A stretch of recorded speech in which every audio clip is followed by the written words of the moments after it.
삼국지에서 총나라의 수명을 20년 연장시킨 인물이 있으니 왕평입니다. 오늘 손찬이 형은 왕평에 대해 탐구해봅니다. 참고로 마속이랑 세트로 요청이 꽤 있었습니다. 촉 수명을 20년 연장시켰다는 게 과언이 아닌 게 당시 장환이 상용 습격 작전한답시고 한중에서 부연으로 주둔지를 이동하는 뻘짓을 하는 바람에 왕평이 지키는 한중 수비병이 3만도 되지 않았고, 거기다 장환이 병이 들어서 군정의 일이 비이한테 넘어가는 상당히 어수선한 분위기였기 때문입니다. 이런 기회를 틈타서 조상이 대군을 일으켜 밀고 내려온 거고요. 참고로 흥세전 때 장환이 살아 있었거든요. 얼마 안가 죽지만 그 장환의 활약상이 없는 건 와병중이라 그렇습니다.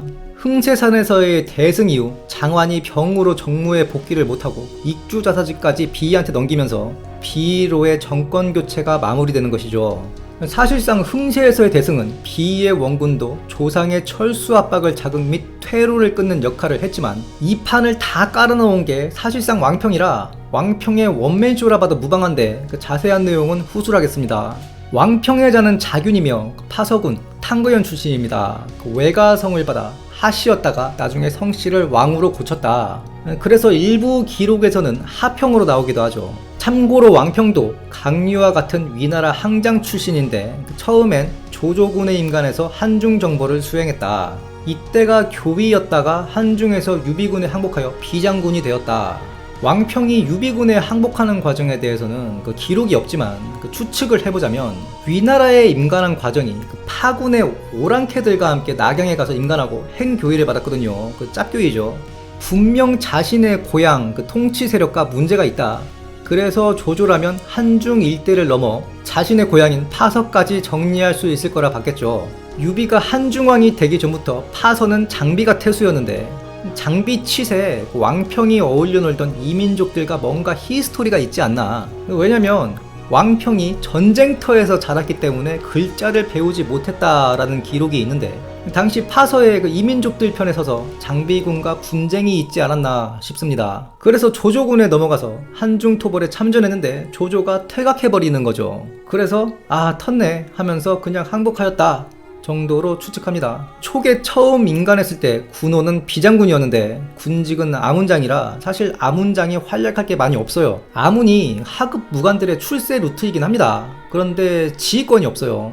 그래서 이렇다한 기록이 없다가 제갈량의 1차 북벌 마속의 실가정에 등장합니다. 마속의 실가정은 마속편에서 자세하게 얘기했으니 간략하게만 언급하고 넘어가자면 왕평이 마속의 선봉으로서 가정에 도착하니 뒤따른 마속이 제갈량의 절도를 지키지 않고 수로를 포기하고 산으로 올라가 진지를 구축하는 소란을 피우자 왕평이 여러 차례 간언하였다. 이에 마속이 장합한테 대파당하고 왕평이 정돈된 일천병사로 대항하니 장합이 복병을 의심하여 추격하지 않았다. 실제로 1차 북벌이 끝나고 마속은 처형, 제갈량 및 조운 등은 강등당하는데 오직 왕평만이 승진을 하거든요. 참군의 군직에 토구 장군의 군호 그리고 자기까지 받습니다. 승진뿐만 아니라 오부를 통솔하게 하였다 하는데 왕평이 무당감을 했다는 짤막한 기록 때문에 이 오부를 남중에서 차출한 비군, 즉 무당비군으로 보기도 합니다만 사실 중의적으로 부는 일종의 군대 단위거든요. 이렇게 해석을 하면 보통 장군의 편제를 영이라 하죠. 군용할 때 그 영이죠. 그 영 밑에 5개의 부가 있고 각 교위가 부를 담당합니다. 지휘관급 장군 하나에 교위 5명이 붙어서 보좌하는 거죠. 즉 그냥 부장급 장군직이 아닌 실질적인 지휘권이 있는 야전 지휘관이 되었다라고도 볼 수 있죠. 이게 절도를 지키라 간언한 것과 장합의 추격을 저지한 공로입니다. 가정이 털리고 제갈량의 기록을 보면 퇴로의 근거가 없어 패전에 맨징을 하려고 서연의 백성들 1천여 호를 납치해서 퇴각하였다. 이때 장합이 추격을 했다면 제갈량의 본대도 상당히 위험했을 겁니다. 즉 1천여 가구를 끌고 가서 어느 정도 피해를 맨징할 수 있게 한 그 공로는 왕평에게 있는 거죠. 이어 제갈량의 4차 북벌 때도 본대의 남쪽을 지켜 장합을 막았다. 제갈량의 마지막 북벌 때 제갈량이 죽고 위원이 어떻게 한 사람이 죽었다고 대업을 중단할 수 있는가 라면서 북벌을 계속 주장하다가 이 과정에서 아무도 못 돌아간다 라며 잔도를 태워버리죠. 이 과정에서 왕평이 한 번의 싸움으로 위원을 베고 군심을 평정하였다. 이어 오일이 한중독을 할 때 한중태수를 하다가 오일이 사망한 후에는 한중독을 이어받습니다. 유선이 장환에게 조서를 내려 요동 3군이 공손년의 일로 소란스러우니 한중에 가서 기회를 엿봐라. 그런데 장환이 한중에서 제갈량의 실패를 분석한 후 상용 습격 작전을 세우죠. 이에 육로와 수로의 요충지인 부연으로 주둔지를 물려서 선박건조에 들어갔다. 오나라에서는 주연과 보질이 이 일을 알아채고 저놈들 우리를 공격하려 하는 겁니다. 송건이 정확하게 판단하죠. 아니다. 이게 그 송건 말년 노망설을 논파하는 또 하나의 예시입니다. 동맹국인 오나라도 이런 정황을 알아챘는데 당연히 위나라 세력들도 이를 알겠죠. 조상이 보기에 장한 저놈 한중에서 내뺐다. 거기다 몸도 안 좋다 하던데 기회다. 이때 조상은 사대부들과 대립하면서 정치적으로 전공이 필요했고 촉을 멸망시키면 공이나 왕에 오르고 입지를 확고하게 할 수 있는 거죠. 물론 결과적으로 실패하여 고평릉사변을 야기합니다. 이 흥세전은 조상이 낙곡에서 밀고 들어왔기 때문에 낙곡대전이라고도 하는데 사실상 실제 전장은 흥세산이기 때문에 정식 명칭은 흥세전이 맞습니다. 공식 명칭 자체가 흥세지전입니다. 촉도, 즉 촉의 북벌 루트로는 크게 4길, 작게는 5길이 있는데 일단 기산으로 향하는 길이 있고 그리고 진령산맥을 가로지르는 3길, 작게는 4길이 있죠. 기곡도가 포야도로 갈라지거든요. 즉 진창도, 포야도, 당락도, 자오도인데요. 그 조상이 이 중 당락도를 선택합니다. 이 당락도의 남쪽 부분을 당수가 흐른다 해서 당곡이라 하고 북쪽 부분을 바로 낙곡이라 하거든요. 참고로 포야도의 경우도 양쪽 이름을 딴 길 이름이고 자오도도 마찬가지죠. 남쪽이 자곡, 북쪽이 오곡, 합쳐서 자오곡. 조상은 하우연을 정서장군으로 삼고 낙곡으로 진군하면서 동시에 상규의 곽해는 기산도로 진출, 본대와 옹주군이 양평관에서 합류하고자 하였다. 그 조상의 작계는 병력의 우위를 통해 속결로 촉의 원군이 오기 전에 한중을 점령하는 것이었습니다. 참고로 북한의 대란 작계도 비슷합니다. 미군 상륙전에 일주일 내 부산 점령. 결과론적이지만 조상은 여기서 전략적인 우를 범하는데 이 당락도가 북쪽 기준으로 촉도 중 물을 구하기 가장 어려운 길입니다. 이 당락도 자체가 흥세산을 점하지 못하면 수원을 구하기 힘들어요. 당수까지 진출하지 못하면 물을 위수에서 들어 날라야 돼요. 말이 안 되는 거죠. 이건 2가지 문제를 야기시키는데 일단 식수 문제 그리고 보급로예요. 실제로 이 식수 문제와 육로를 통한 보급에 너무 많은 고생을 하다가 일을 그르치는 겁니다.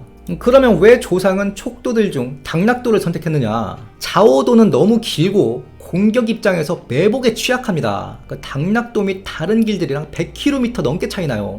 자오도가 330km, 진령산맥의 나머지 길들은 200km대입니다. 포야도 및 기곡도, 진창도는 길이 잘 닦여 있는데 이건 수비 측에게 이점입니다. 길이 잘 닦여 있으니 촉이 신속하게 길막하면 답이 없다.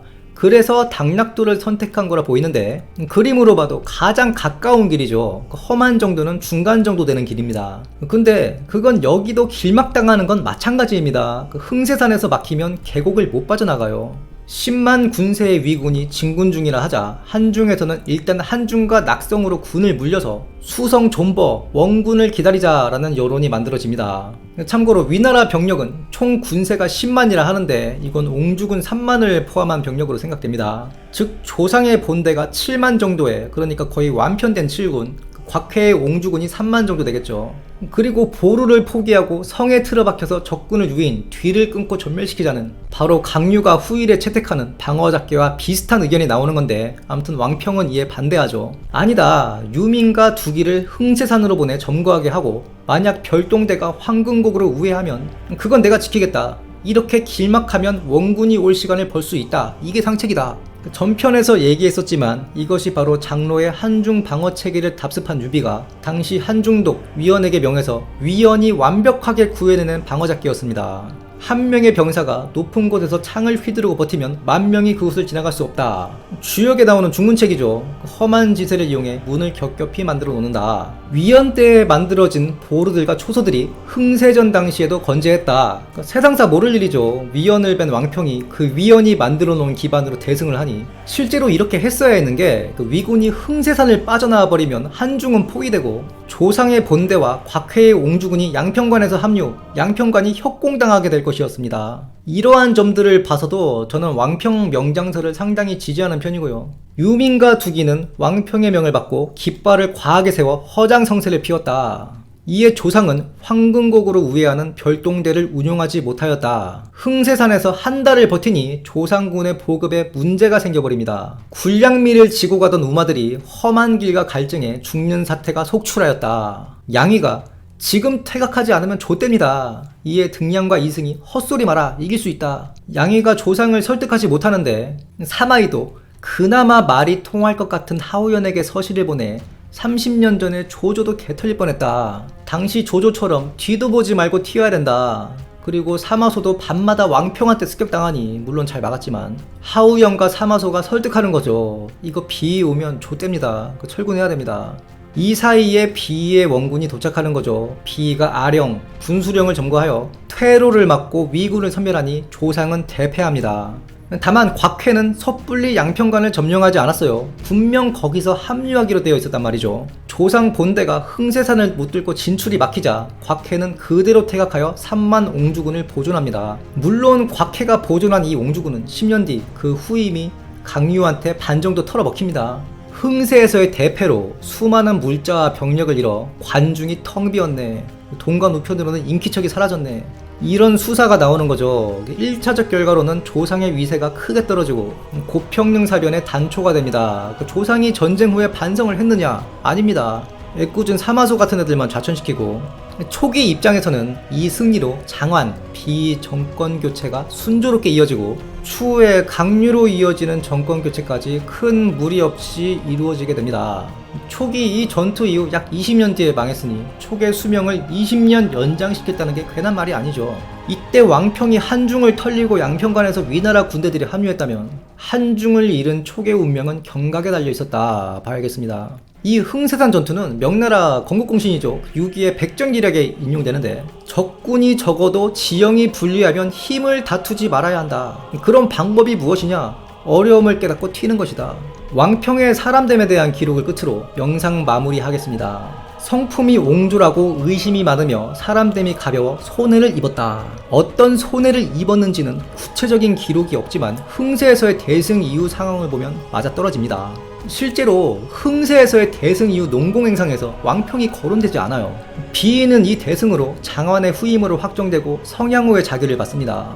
추측해보자면 왕평이 출신이 비천하고 거기다 항장이죠. 열등감으로 두루 친해지지 못해서 인평이 좋지 못했고 이로 인해 뭔가 큰 인사에서 배제되지 않았나. 물론 한중독이 끝발이 있는 자리라 하지만 흥세전 이전에 이미 왕평은 한중독의 진북대장군이었습니다. 왕평은 10글자밖에 알지 못했지만 사기와 한서의 낭독을 듣고 뜻을 모두 알았다. 왕평이 아마 군직이나 군호는 가졌어도 비이나 강유처럼 조정의 벼슬은 겸하지 못했는데 문맹이었던 게 좀 컸을 수도 있습니다. 이 정도 전공이면 조정의 요직은 아니더라도 허봉으로 어디 자사직도 줄만한데 왕평은 법도를 준수하고 농담을 하지 않았다.